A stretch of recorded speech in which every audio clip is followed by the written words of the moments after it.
Right.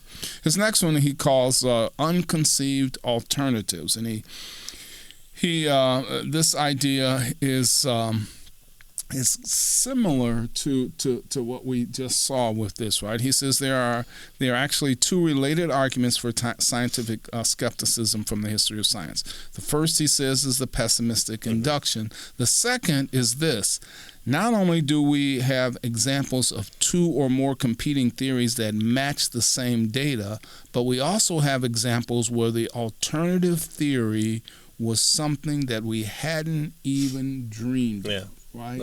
So here's a theory that came out of the blue that nobody had even thought of. And now we hold to it, right? Mm-hmm. He says, and this philosopher, his name is Stanford, right, is who he quotes here. So P. Kyle Stanford. He says, Stanford calls this the problem of unconceived alternatives, right? For example, in the historical progression of from Aristotle to Cartesianism to Newtonianism to contemporary mechanical theories, the evidence available at each time earlier theories was offered equally strong support to each of the then unimagined later alternatives, right? So we have this theory, but we might have a whole slew of theories that we haven't even thought of yet. Yeah, right? Yeah. Especially depending on, not just what we know, but what we've developed. Once Galileo puts two pieces of different sized curved glass up together, that it suddenly creates a telescope, and wow, we realize that stars maybe aren't as close as what we thought it was, existing in the outer crystalline sphere. Maybe they're really, really far apart, and maybe still, different fluctuations in space-time even causes that distortion. Yeah, and then he gives us the example of Einstein's theory of relativity wasn't even on the horizon, wasn't even conceived of until he came up with it, right? So there may be countless alternatives, though we're aware of only just a handful of alternatives, right? He says the ancient Greeks could have thought something similar. After all, they could have built pyramids. They could build pyramids and make beer. What else is left, right? Perhaps we're only near the beginning of the scientific story, right? In other words, we think, well, we finally arrived. Mm-hmm. Well, he says the Egyptians could have thought that too, right? Oh, sure. I mean, they could build pyramids, goodness knows, right?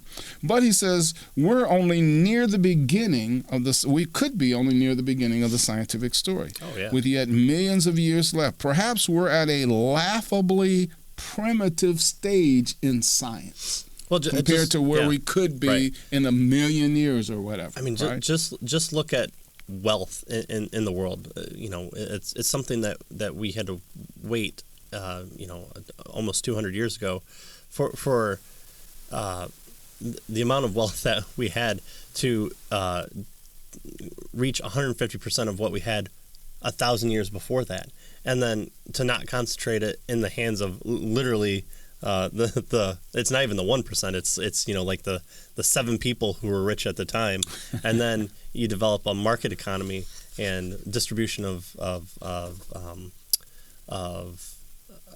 work, and then you add wealth on top of that, and so the Industrial Revolution came about that. So almost a century ago is all we've had in leaps and bounds from horse-drawn carriage to automobile to airplane to jet engine to rocket ship to whatever the next mode of transportation is. But even look at where we've come as far as computer technology, and we're now talking about singularity. We're talking about singularity as kind of a human species really early in that idea of what was a microchip.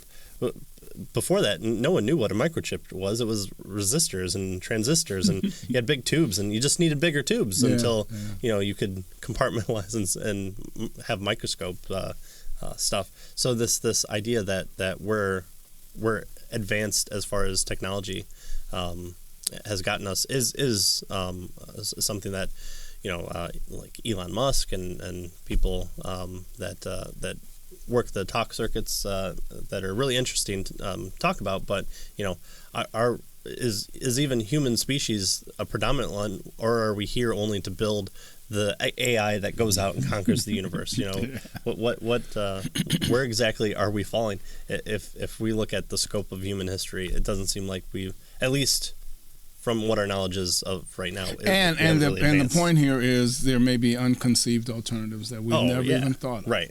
And you just have to get there. You have to just. So how can we say that the theories we have now are true? Right. Number one, in the past, the theories that we thought were true turned out not to be. Right. Even though they worked. And now there may be unimaginable number of theories that are better than what we have now, right? So, you know, it's pretty tough to say, well, the success of science gives us true theories, right? Because, again, what the argument he's making is, no, success and truth isn't necessarily the same thing, right?